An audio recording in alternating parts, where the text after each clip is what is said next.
Hey everybody, Erin again. So today I want to talk a little more about what we talked about in the last video, which was this idea that as parents, guardians, grandparents, you have a right to have an equal voice at the IEP table. And school districts cannot predetermine services for your child. So what does that look like? Let's talk about what it looks like for you to have that voice. So unless you've never been to an IEP meeting before, you sort of know the drill and the order of things that are discussed during an IEP meeting. So an IEP is a document that sets out a child's present levels of performance, then annual goals, and then services and supports. And having an equal voice at the table means that you get to have an equal voice with respect to all of that information related to your child.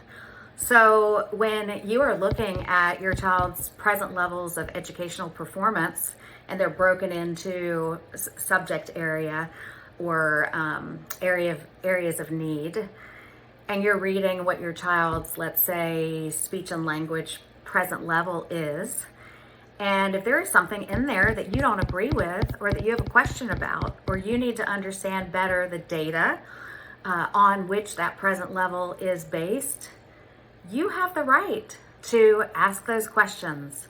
You have the right to question something that's in there and say, that doesn't seem right to me. How did you come up with that?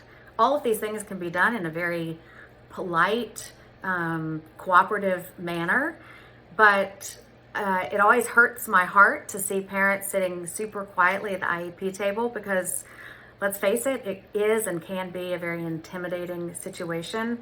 But please do not squander this opportunity that you have been given to be a voice for your child at that table. So whether it's something in the present levels of performance, whether it is a goal that doesn't make sense to you, or you think that goal is either too low or too high for your child, or you think instead of working on X in physical therapy, maybe they should be working on Y, you can say all of those things. And you can do it, again, you can do it in a very pleasant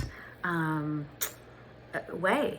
But you are your child's parent, meaning you are your child's best advocate. You know them better than anybody else. And that is, it's both an honor and a responsibility to speak on behalf of your child at the IEP table. But I want to empower you and for you to know that you can, not only can you do that, but you should.